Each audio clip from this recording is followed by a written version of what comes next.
नमस्कार दोस्तों, A1 नौकरी चैनल में आपका स्वागत है। और आप सभी लोगों ने ढेर सारा प्यार दिया है हमारे वीडियो को। और दूसरी बात है कि कुछ दिनों से ब्रेक ज़रूर था, लेकिन बंद नहीं किए हैं हम। अभी जो टेस्ट सीरीज़ हम जो चला रहे थे, मेगा टेस्ट तिहार या छत्तीसगढ़ टेस्ट तिहार के नाम से, वो एक प्लेलिस्ट बना हुआ है, जिसमें अभी तक हमने 13-14 टेस्ट वीडियो जारी कर दिए थे, जिसमें हर एक में 10 क्वेश्चन कवर करते थे। अब यह सीरीज़ फिर से कंटिन्यू होगा, कुछ कारणों से कंटिन्यू नहीं हुआ था। तो ये आपने प्लेलिस्ट देखा होगा, इसमें चैनल में टेस्ट तिहार के नाम से है, जिसको हम दोबारा कंटिन्यू करने जा रहे हैं। तो आज का हमारा जो क्वेश्चन होगा, वो सीरीज़ नंबर 15 होगा। 14 को मैं ब्रेक करके 15 नंबर सीरीज़ ला रहा हूँ, क्योंकि हमारा क्वेश्चन जो 151 से चालू होगा। सीजीपीएससी, सीजीव्यापम, एडीआई, एडीओ का तो एग्जाम हो गया, सीजीएसआई बचा है, कांस्टेबल बचा है, फॉरेस्ट गार्ड बचा है। इन सभी एग्जाम के लिए आपको यह क्वेश्चन काम आने वाले हैं, जो कि पीएससी के प्रीवियस ईयर क्वेश्चन पेपर से लिए गए हैं। 51 का जो क्वेश्चन है, 151 का थोड़ा मुझे गलत लग रहा है, इसलिए मैं इसको नहीं करा रहा हूँ। 152 से हम चालू कर रहे हैं। ठीक है, कोई सजेशन हो कमेंट बॉक्स में जरूर दीजिए। आज का पहला क्वेश्चन है हमारा, निम्नलिखित में से किस पांडुवंशी शासक के समय वेनसांग सिरपुर आया था? आपको बताना है पांडुवंशी शासक का नाम। उस समय जो चीनी यात्री थे वेनसांग, वो कहाँ आए थे? हमारे छत्तीसगढ़ आए थे। छत्तीसगढ़ में कहाँ आए थे? सिरपुर। दोस्तों, इस समय थे महाशिवगुप्त बालार्जुन। आपको बताना है इस क्वेश्चन का आंसर। तो आंसर होगा क्या? महाशिवगुप्त बालार्जुन। महाशिवगुप्त बालार्जुन के समय 639 ईस्वी था। ठीक है, पांडुवंशी शासक महाशिवगुप्त के शासनकाल में वेनसांग ने सिरपुर की यात्रा की थी। सिरपुर की यात्रा कौन से सन में की थी? 639 ईसा पूर्व में। 153 नंबर क्वेश्चन है इस सीरीज का दूसरा और ओवरऑल 153। निम्नलिखित में से किस शासक से रायपुर कलचुरी शाखा का वंश प्रारंभ हुआ? आपको बताना उस शासक का नाम जहां से रायपुर कलचुरी वंश की शुरुआत मानी जाती है। केशव देव, लक्ष्मी देव, सिंघन देव, ब्रह्मदेव। ये क्वेश्चन जो सीजीपीएससी एडीपी एग्जाम में, सीजीपीएससी एएमओपी एग्जाम में सब में आया है 2018-19 में। तो इसका आंसर है दोस्तों केशव देव। क्या है? केशव देव। एक्सप्लेनेशन देख लीजिए। रायपुर कलचुरी का प्रारंभ केशव देव से होता है, किंतु संस्थापक कौन है बताइए? रायपुर कलचुरी वंश के प्रारंभ माना जाता है केशव देव से, लेकिन असली संस्थापक कौन है? रामचंद्र देव, है ना। 154 नंबर क्वेश्चन है, बस्तर के छिंदक वंश के काकती शासक किस स्थान से थे? देखिए, बस्तर में काकती वंशी शासकों ने शासन किया, आपको पता है। इससे पहले यहाँ पे नल वंशों ने भी शासक किया है, छिंदक नागवंशी शासकों ने भी किया है। आपको बताना है छिंदक वंश के जो थे, बस्तर के छिंदक वंश के काकती शासक, है ना, काकती शासक जो थे वो कहाँ से बिलोंग करते थे, कहाँ से आए थे? तो आपको पता है कि अन्नम देव, कौन? अन्नम देव जो है वारंगल से भागते हुए या फिर वहां से अपनी जान बचाते हुए दंतेवाड़ा आए थे। दंतेवाड़ा में दंतेश्वरी मंदिर की स्थापना करने के बाद तो ये जो आए थे वो कहाँ से आए थे? वारंगल से आए थे। दंतेवाड़ा में आने के बाद बारसूर आए थे, है ना। बारसूर के बाद जगदलपुर, बस्तर, मधोता, अलग अलग जगह है। तो ये कहाँ से आए थे दोस्तों? वारंगल से। ठीक है, इनका जो राजकीय चिन्ह क्या था? बाघ और शावक था। क्या है? बाघ और शावक। वर्तमान में वारंगल कौन से राज्य में पड़ता है? तेलंगाना राज्य में पड़ता है, ध्यान रखेंगे। अगला क्वेश्चन हमारा 155 नंबर, छत्तीस। आपको बताना है, कथन को पढ़िए और इसमें सही उत्तर का चयन करना है। बहुत ध्यान से अटेम्प्ट करना है, ऐसे क्वेश्चन में फंसते भी हैं और गलत होने के चांसेस ज्यादा होते हैं। क्वेश्चन नंबर फर्स्ट है, छत्तीसगढ़ में 1917 में होम रूल लीग की शाखाएं खोली गई। पूरे भारत भर में जब राष्ट्रीय आंदोलन चल रहा था, सहयोग आंदोलन के पहले कि भारत छोड़ो आंदोलन भी अलग अलग समय में अलग अलग आंदोलन हुए, लेकिन जब होम रूल आंदोलन एनी बिसेंट और तिलक, लोकमान्य तिलक के द्वारा चलाया गया, तो कौन से सन में छत्तीसगढ़ में खुला? आपको बताना है। ये 1917 है। क्या यह सही है? हाँ या ना में बताएंगे। दूसरा, इस संगठन की सदस्य संख्या 1700 से अधिक थी। क्या ये सही है? तीसरा, छत्तीसगढ़ में केवल तिलकवादी होम रूल आंदोलन सक्रिय रहा। ये तीनों में से आपको बताना है। तो दोस्तों, इसमें जो है आपका पहला वाला करेक्ट है, क्योंकि 1917 में ये बिल्कुल छत्तीसगढ़ में इसकी स्थापना की गई थी, रायपुर में। दूसरा है, इसकी सदस्य संख्या 1700 नहीं थी, इतनी ज्यादा संख्या में छत्तीसगढ़ में समर्थक पाए ही नहीं गए। दूसरा, दो अलग अलग गुट हुए थे होम रूल में, एक हुआ था एनी बेसेंट का और दूसरा हुआ था तिलक का, लोकमान्य तिलक। तो एनी बेसेंट का जो प्रभाव था वो चेन्नई की तरफ था और तिलक का प्रभाव जो था वो मुंबई की तरफ था, और मुंबई वाले में ही छत्तीसगढ़ आता था। तो छत्तीसगढ़ में तिलकवादी था। तो आपका पहला और तीसरा करेक्ट है। पहला और तीसरा कौन से? Option number D. एक देखें, ये आप एडीआई की तैयारी कर रहे हो, 2016 में यही क्वेश्चन आया था। 2016 में यही क्वेश्चन एडीआई के आया था, तो पढ़ लीजिए, क्या पता दोबारा आ जाए। छत्तीसगढ़ में होम रूल लीग की क्षेत्रीय शाखा की स्थापना बैरिस्टर सीएम ठक्कर के नेतृत्व में 26 अगस्त 1917 को रायपुर में की गई थी। क्लियर है कहाँ की गई थी? रायपुर में। कब की गई थी? 26 अगस्त 1970। किसके द्वारा की गई थी? सीएम ठक्कर। यहाँ पर तिलकवादी होम रूल आंदोलन सक्रिय रहा। छत्तीसगढ़ में इसके सदस्यों की संख्या 99, जिसमें बिलासपुर में 70, रायपुर में 18 और दुर्ग में 11। इतनी स्पेसिफिक जानकारी मैं आपको दे सकता हूँ। कुल कितना था? 99 था, ठीक है। और बिलासपुर में कितना था? 70, जो कि सर्वाधिक था। क्लियर है दोस्तों? अगला क्वेश्चन है 156 नंबर। छत्तीसगढ़ में 1920 में हुए कंडेल नहर सत्याग्रह के निम्नलिखित नेता थे। आपको बताना है, कंडेल नहर सत्याग्रह में जो 1920, जो कि छत्तीसगढ़ में असहयोग आंदोलन और भारत में असहयोग आंदोलन चल रहा था, उस समय छत्तीसगढ़ में नहर सत्याग्रह, जंगल सत्याग्रह, अलग अलग आंदोलन चल रहे थे। तो इसके नेता बताना है आपको। देखिए, कंडेल कौन से जिला में है बताइए? धमतरी में। तो धमतरी के नेता नगरी को निकाल लीजिए। छोटेलाल श्रीवास्तव तो है ही है, आपको पता है। नारायण राव मेघावाले है ही है। तो 2 और 4 तो जो ऑप्शन में होगा उसको पहले देख लीजिए। सॉरी, 3 और 4 जो ऑप्शन में होगा देख लीजिए। घनश्याम सिंह गुप्त कहाँ के नेता है? दुर्ग के हैं। तो ये तो शामिल नहीं होंगे मेरे ख्याल से, है ना? ऐसा आप लोग भी अनुमान लगा सकते हो। तो तीसरा और चौथा किस में? देखो, तीसरा और चौथा, तीसरा और चौथा, तीसरा चौथा, तीसरा चौथा, इन सभी में। दूसरा, घनश्याम सिंह गुप्त नहीं है, तो घनश्याम सिंह गुप्त एक में, जो पहला है वो सब ऑप्शन काट दीजिए, ये काट लीजिए, काट लीजिए, काट लीजिए। अकेले ऑप्शन आपके पास बी बचा। ठीक है, तो 2 3 4 पंडित सुंदरलाल शर्मा, अगर आपको ध्यान होगा तो अच्छी बात है, नहीं हुआ तो भी ठीक है। तो इतने सारे लोग जो है कंडेल नहर सत्याग्रह में शामिल हुए थे। कंडेल नहर सत्याग्रह में पंडित सुंदरलाल शर्मा का नाम क्यों आ रहा है आप लोगों को पता है? क्योंकि यही महात्मा गांधी जी को निमंत्रण देने गए थे, यही महात्मा गांधी जी को लेके आए थे। 20 और 21 दिसंबर की बात है, महात्मा गांधी जी को लेके आए थे। जुलाई 1920 में हुए कंडेल नहर सत्याग्रह के नेतृत्वकर्ता पंडित सुंदरलाल शर्मा थे। वहीं इनके सहयोगी छोटेलाल श्रीवास्तव, नारायण राव मेघावाले, नथुजी जगताप, ये सभी थे। सत्याग्रह का कारण नर विभाग, इसको भी ध्यान रख लीजिए ना, पेपर में आ सकता है। क्या कारण थे? नहर विभाग के 10 वर्षीय समझौते के लिए ग्रामीणों का तैयार न होना। क्या अंग्रेज जबरदस्ती कर रहे थे कि 10 वर्ष का आपको इसमें अनुबंध कर लीजिए टैक्स देने के लिए, लेकिन ग्रामीणों को यह मंजूर नहीं था। इसी सत्याग्रह के दौरान गांधी जी प्रथम बार छत्तीसगढ़ आए थे, किंतु उनके आने के पूर्व ही सरकार ने, मतलब अंग्रेजी सरकार ने, जुर्माने की राशि वापस ले ली और सत्याग्रह समाप्त हो गया। कौन से समय आते Gandhi ji? Sorry sorry sorry, कौन से समय आते गांधी जी बताइए? 20 और 21 दिसंबर। क्लियर है? चलिए आगे देखिए, 157 नंबर क्वेश्चन है हमारा। प्राचीन छत्तीसगढ़ के कलचुरी शासक को सूची 2 मुख्य घटनाओं से सुमेलित कीजिए। सूची 1 में दिया हुआ है कलचुरी शासक और सूची 2 में दिया है उनकी घटनाएं। अब आपको सुमेलित करना है, चलिए देखते हैं। पहला है कलिंगराज।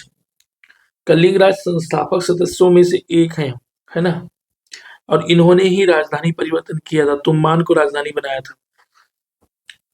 पाली में बानवंशी शासक जो कि उड़ीसा के थे, वो शासन कर रहे थे और उनको भगाया था कलिंगराज ने, है ना? मतलब और भी शासकों ने भगाया था और इन्होंने तुम्बान को राजधानी बनाया था। ठीक है। दूसरा, जाजल्य देव प्रथम।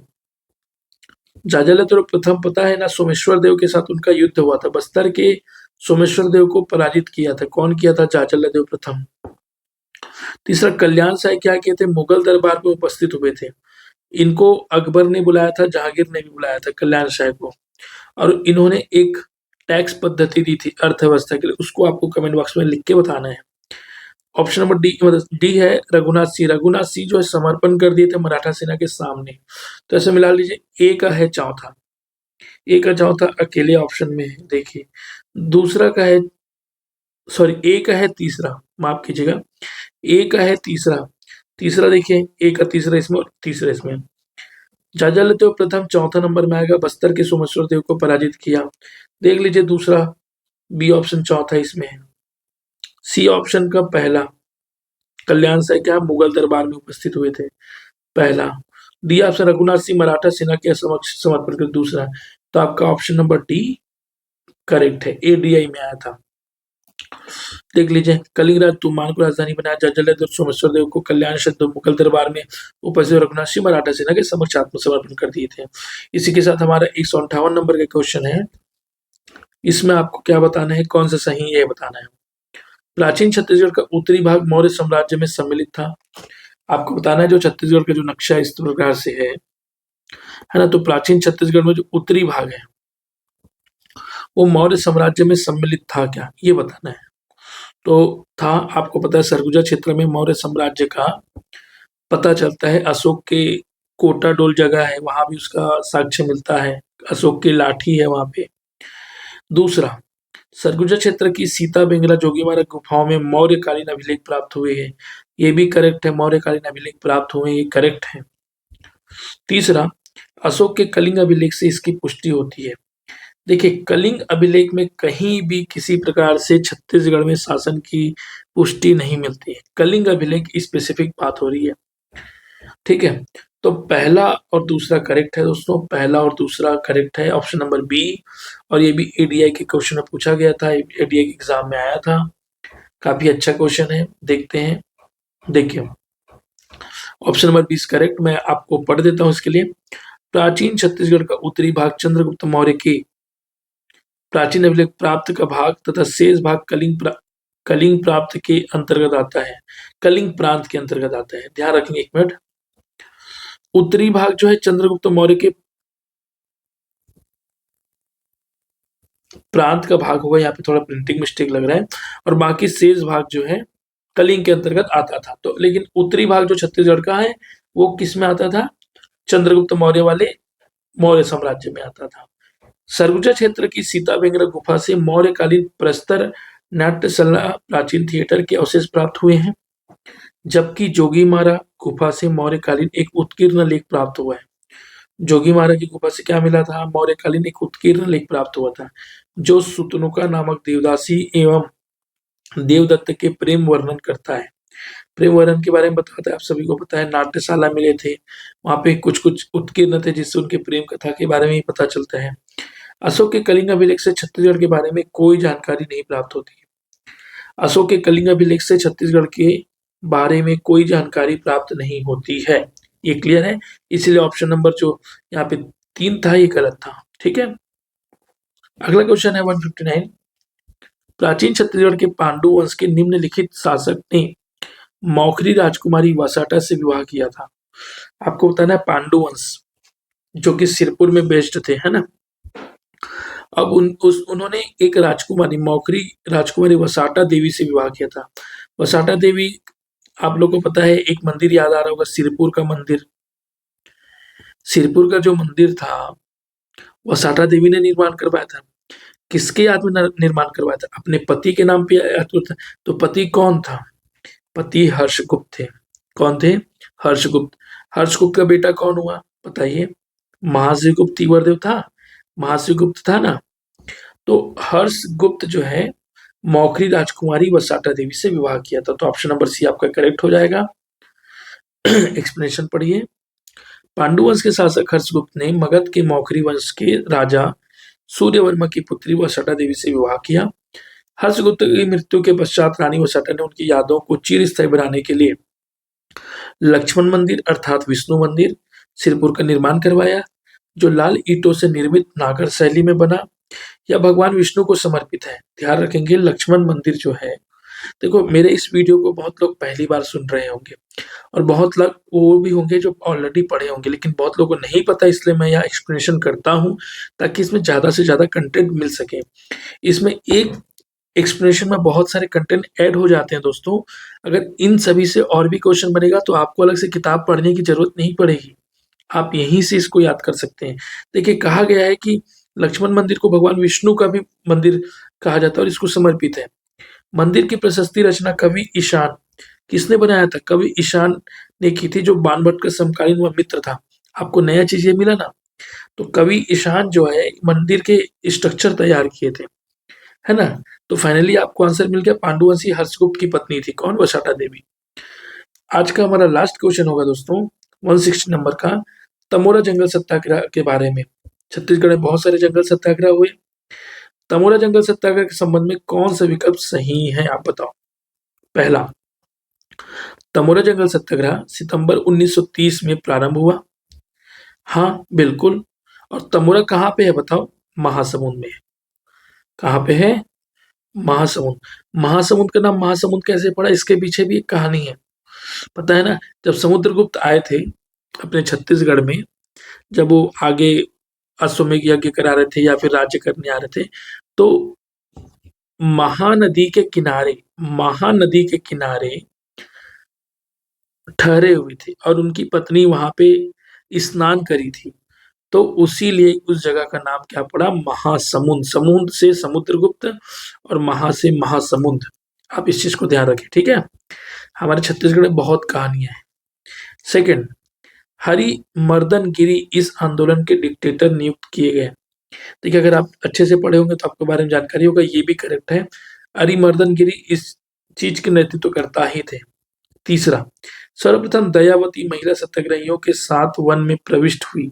ये भी करेक्ट है।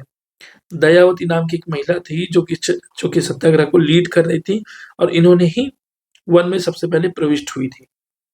ऑप्शन नंबर 4, इस सत्याग्रह आंदोलन का नेतृत्व शंकर राव गनोदवाले तथा यति रतनलाल जैन किए थे।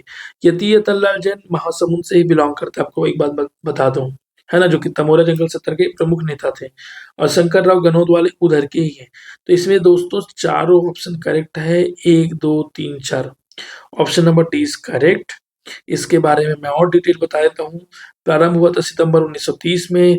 तमोरा जो कि महासमुंद में पड़ता है, नेतृत्व करते इन लोग थे यति रतनलाल जैन और शंकर राव गनोदवाले। डिक्टेटर के रूप में जो नियुक्त किया गया था, आप लोगों को पता है छत्तीसगढ़ के इतिहास में डिक्टेटर नियुक्त करने की एक प्रथा चली थी, है ना। तो हरिमर्दन गिरी डिक्टेटर क्यों नियुक्त करते थे? ताकि आंदोलन को सफल तरीके से चलाया जा सके। विशेष क्या था? बालिका दयावती ने अनुमंडल अधिकारी एमपी दुबे को एक झापड़ मार दिया था, थप्पड़ मार दिया था। बालिका दयावती ने अनुमंडल अधिकारी जो एसडीएम होते थे एमपी दुबे, उसको एक झापड़ जड़ दिया था तड़ से। तो ये ऐसी ऐसी घटनाएं हुई थी तमोरा जंगल सत्याग्रह में। तो आज का क्वेश्चन हमारा 160 नंबर तक हो गया। टेस्ट सीरीज नंबर 15 था यार। ये सीरीज कंटिन्यू चलेगा। आप लोगों को कैसा लग रहा है आप कमेंट बॉक्स में जरूर करके बताएं, और आपका प्यार देने के लिए हमें लाइक बटन जरूर दबाएं। आगे हम 161 से करेंगे, आपको डेली यह क्वेश्चन मिलेगा। उसके अलावा एक चीज और बताना चाहता हूँ आपको, ये हमारा चैनल है A1 नौकरी, आप सभी ने सब्सक्राइब किया है, नहीं किया तो प्लीज कर लीजिए, है ना। दूसरा इसमें प्लेलिस्ट बना हुआ है, देखिए, है ना। प्लेलिस्ट में अभी नया सीरीज चालू हुआ है सीजी हिस्ट्री। ये देखिए आप देख सकते हैं सीजी हिस्ट्री।